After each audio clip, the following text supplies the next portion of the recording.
Salam hörmətli tələbələr və riyaziyyat həvəskarları. Mən Rüfət müəllim Şıxəliyev. Bu günləri sizlərlə bildirdiyim kimi buraxılış imtahanlarına hazırlıq tipli buraxılış imtahanlarına düşə biləcək sualların izahlarını verəcəm və videolarımız qısa olsun deyə 5 sualdan ibarət olacaq və düşünürəm ki, siz də izlədiyiniz zaman sıxılmazsınız və hissələr şəklində part 1, part 2, part 3 şəklində davam edəcək.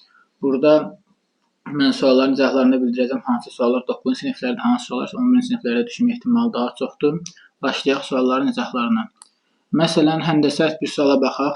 9-cu sinif imtahanlarında bu sual düşüb və sual belə verilir ki, birinci sualımız bu olsun. Sualda bildirilir ki, perimetri 32 cm olan, perimetri 32 cm olan bir kvadratın sahəsini tapın. Uşaqlar, perimetrlər 32 isə biz bilirik ki, kvadratın 4 dənə bərabər tərəfi var. Hər tərəfi də aya bərabərdir. Və kvadratın perimetri nəyə bərabərdir? 4 aya. Onda yazırıq ki, 4a bərabərdir 32. Onda bunun sahəsi nəyə bərabər olar uşaqlar? Tərəfin birinci taparıqla 32 bölü 4. Tərəf oldu 8. Onda kvadratın sahəsi də bilirik ki, s bərabərdir a kvadrat üstürü ilə 8 vur 8 eləyəcək nə? 64. Məsələn, bu tip sual qəbulda, üzr istəyirəm, buraxılışda düşüb. Yəni, yenidən bunu təkrarlanma ehtimalı böyükdür. Bundan başqa, belə bir sual var, 2 dəyişənli xətti tənliklərlə bağlı. Məsələn, deyir ki, orada nə?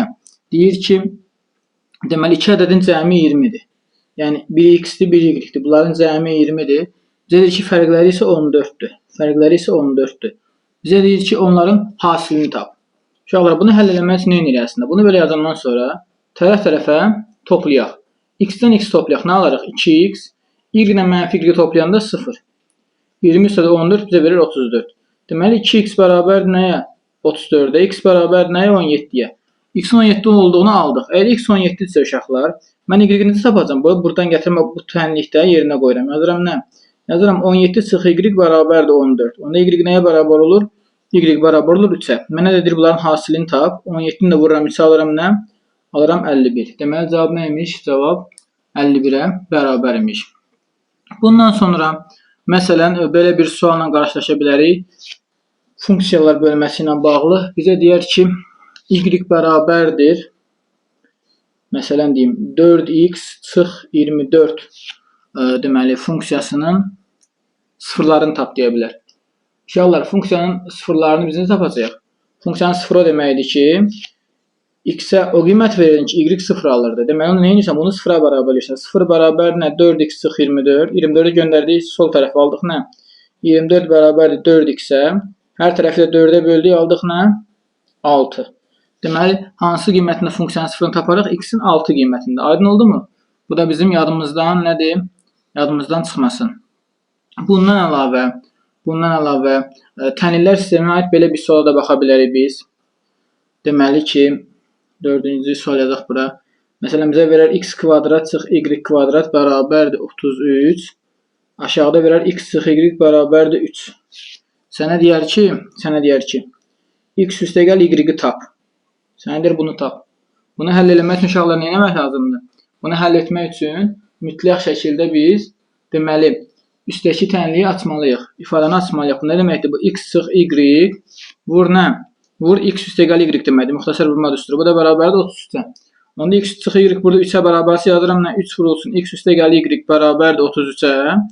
Onda x üstəgəl y nəyə bərabərdir uşaqlar? 33-ü bölürəm 11-ə. Deməli, cavab elə nə olacaq? Cavab eləcək 11. İndi 5-ci suala baxaq. 5-ci maraqlı bir tip suala baxaq. Uşaqlar, məsələn, bu sualda bizə verilir ki, bizə verib A çoxluğu. A çoxluğun elementləri verib 2, 9, 29, 13, 1, 21, 17, 34. Deyib ki, verilmiş ədədlərdən bir ədəd götürsə, onun sadə olma ehtimalını tap. Bir ədəd götürsə, bunun sadə olma ehtimalını tap. Baxırıq. Burada sadə ədədlər hansılardır?